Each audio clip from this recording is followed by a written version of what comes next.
Assalamualaikum warahmatullahi wabarakatuh. Di sini saya akan menjelaskan tentang apa itu Kingdom Animalia dan Kingdom Plantae. Pertama-tama, saya akan menjelaskan apa itu Plantae. Jadi, yang kita bahas pertama yaitu Plantae. Di sini kita masuk di ciri-ciri Plantae yang terbagi menjadi 7 bagian. Yang pertama ada sel eukariotik. Yang kedua, ada akar, batang, dan daun. Yang ketiga, multiseluler. Yang keempat, dinding sel selulosa. Yang kelima, berklorofil. Yang keenam, cadangan makanan amilum. Yang ketujuh, autotrof. Jadi, setelah kita membahas ciri-ciri Plantae, kita masuk di klasifikasi tumbuhan berdasarkan divisi.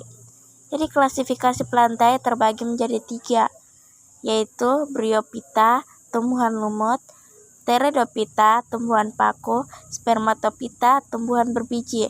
Terbagi menjadi 2, yaitu Gymnospermae dan Angiospermae. Setelah kita membahas klasifikasi tumbuhan berdasarkan divisi, kita juga akan membahas klasifikasi tumbuhan berdasarkan jaringan tubuh. Yang pertama ada Talophyta. Pertalus belum memiliki akar, batang, dan daun sejati. Contohnya lumut. Yang kedua ada Cormophyta. Berkormus sudah memiliki akar, batang, dan daun sejati. Contohnya seperti pakis dan mangga. Kemudian kita akan membahas klasifikasi tumbuhan berdasarkan jaringan pembuluh, yaitu yang pertama ada Atracheophyta, belum memiliki pembuluh. Contohnya lumut. Yang kedua, Tracheophyta sudah memiliki pembuluh, xilem dan phloem. Contohnya pakis dan kelapa. Berikut adalah ciri-ciri dari Bryophyta. Yang pertama, berukuran kecil namun jumlahnya banyak dan menjangkau tempat luas. Yang kedua, mempunyai klorofil sehingga berwarna hijau. Yang ketiga, hidup di tempat basah atau lembab. Yang keempat, permukaan tubuh dilapisi zat lilin atau kutikula sehingga dapat menahan air. Yang kelima, mengalami metagenis atau pergiliran keturunan. Yang keenam, fase gematofit lebih dominan dari sporofit.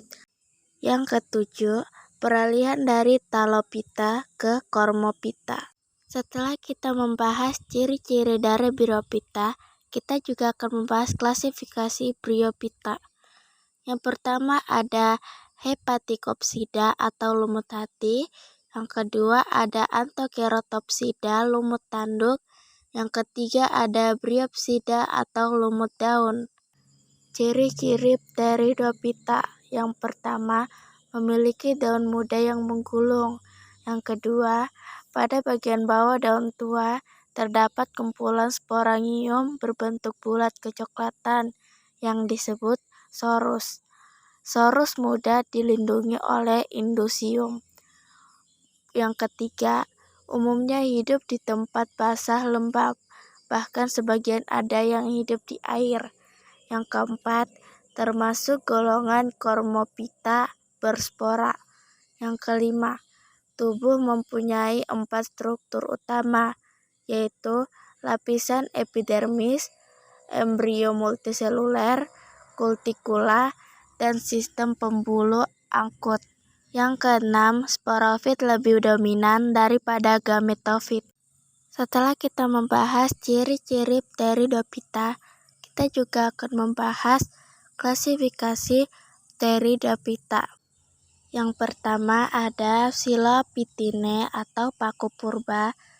Yang kedua ada Lycopodidae atau paku kawat.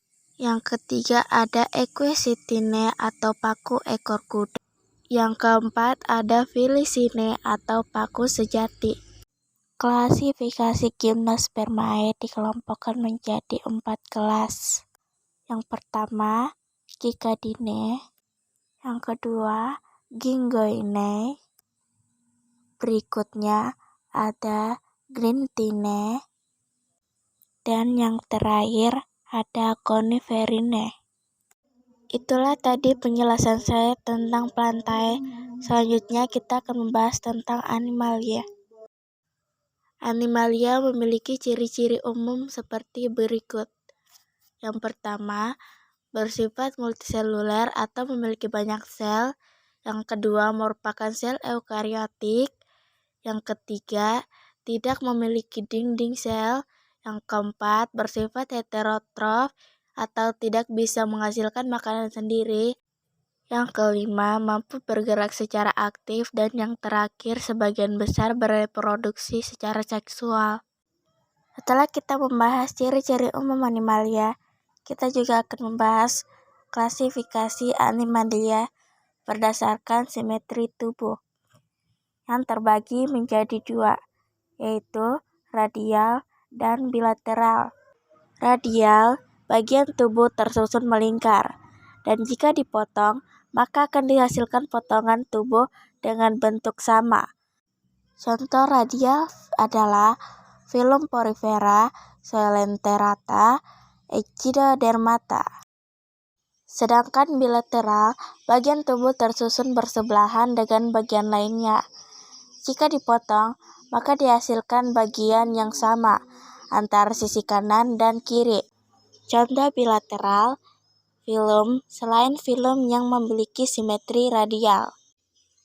Selanjutnya kita masuk di klasifikasi Animalia berdasarkan lapisan penyusun tubuhnya, yaitu diploblastik dan triploblastik.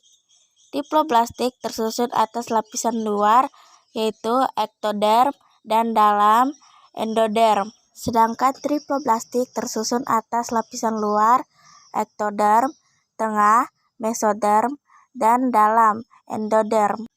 Kemudian kita akan membahas klasifikasi Animalia berdasarkan tulang belakang, yaitu invertebrata dan vertebrata.